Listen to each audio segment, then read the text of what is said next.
আসসালামু আলাইকুম রহমতুল্লাহ। প্রিয় খামারি ভাইয়েরা কেমন আছেন? আশা করি আল্লাহর রহমতে ভালো আছেন। আলহামদুলিল্লাহ আমি ভালো আছি।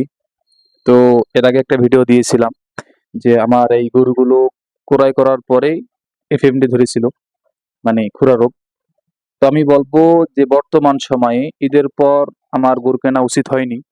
তারপরও আমি গরুগুলো ক্রয় করেছি, কারণ একটি কারণ এবার ঈদের পরে মোটামুটি ভালো একটা দাম কমে আমি গরুগুলো কিনতে পারছি। আপনাদেরকে গরুগুলোর দাম বিষয়ে আপনাদেরকে ধারণা দিয়েছি। তো সেই হিসেবে আমার জানা মতে যে আমি গরুগুলো মোটামুটি কম দামে পেয়েছি থেকেই করে ফেলেছি ঈদের পরপরই। কিন্তু এটা আমার জন্য ঠিক হয়নি। তবে একটা বিষয় কি, মানে আমি চিন্তা ভাবনা ছিল আমার যে আমি গরু ক্রয় করার সময় আমি জানি যে এফএমডি চলতেছে এখন। ক্রয় রোগটা বর্তমান খুবই। তারপরও আমি জানি যে আমি সুস্থ গরু নিয়ে আসবো। সুস্থ গরু নিয়ে এসে আমি ভ্যাকসিন করাবো।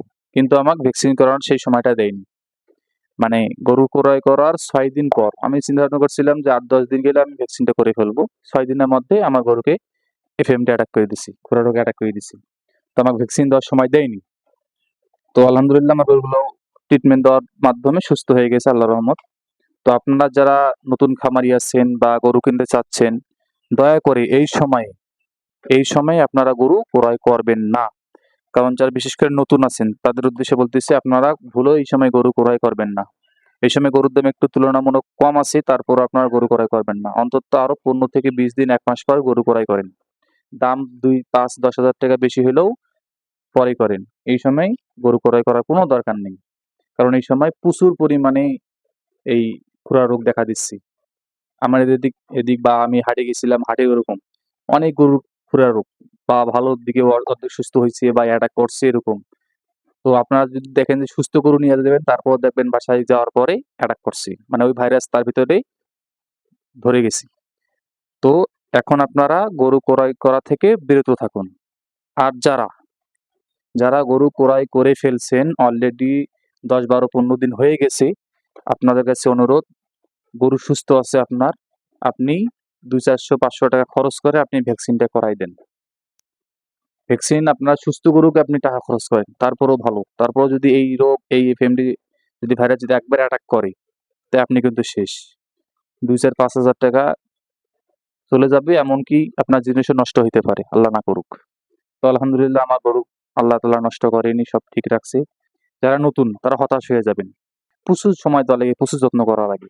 তো আপনারা যারা নতুন আছেন তারা যদি হঠাৎ করে এই রোগটার সম্মুখীন হয়ে যান, তারা কিন্তু আপনারা হতাশ হয়ে যাবেন। বা ট্রিটমেন্ট দিতেও পারবেন না বা পরিচর্যা করতেও পারবেন না। তো অতএব আপনারা গরু ক্রয় করা থেকে বিরত থাকুন। আর যারা গরু ক্রয় করে ফেলছেন তারা অবশ্যই ভ্যাকসিনটা করে ফেলেন। ভ্যাকসিনের বিকল্প নাই। তবে হ্যাঁ, গরু হাট থেকে আনার পরেই, ক্রয় করার পরেই আপনারা ভ্যাকসিন করবেন না। অন্তত ৭-৮ দিন, ১০-১২ দিন সময় দিবেন। দেখবেন সেই গরুটা সুস্থ আছে কিনা, তাকে ভাইরাস অ্যাটাক করছে কিনা। যদি করে থাকে এই ৫, ৭, ৮, ১০ দিনের মধ্যে সে লক্ষণ দেখা দেবে। আর যদি লক্ষণ দেখা না দেয় তাহলে আলহামদুলিল্লাহ আপনি ভ্যাকসিন করাই ফেলতে পারেন। এটা আপনাদের কাছে পরামর্শ। কি লক্ষণ থেকে আপনাদের খুরা রোগ বুঝতে পারবেন সেটা আপনাদেরকে ইনশাআল্লাহ পরে একটা ভিডিওতে দিয়ে দিব। বা আমি কিভাবে খুরা রোগ বুঝতে পারছি যে আমার গরুকে খুরায় ধরছে। ১ম মানে কোন লক্ষণ, মানে ১ম আপনি কিভাবে বুঝতে পারবেন? ১ম লক্ষণগুলো কি? সেগুলো অল্পতে আপনার দিলেই আপনার গরু সুস্থ হতে পারে আলহামদুলিল্লাহ, যদি অল্পতে বুঝতে পারেন। আর যখন বেশি অ্যাটাক হবে তখন তো আপনার অনেক সমস্যা হয়ে যাবে। তো আলহামদুলিল্লাহ আজকের ভিডিও এই পর্যন্তই। আপনারা গরু ক্রয় করা থেকে বিরত থাকুন। আর খুরা রোগ মানে কি, লক্ষণগুলো কি, ১ম অবস্থায় কি হয়? কিভাবে আপনারা বুঝতে পারবেন যে আপনার গরু খুরা ধরেছে? সেরকম একটা ভিডিও ইনশাআল্লাহ পরবর্তীতে দেব। তো আজকের ভিডিওটা এই পর্যন্তই। আসসালামু আলাইকুম ওয়া রাহমাতুল্লাহ।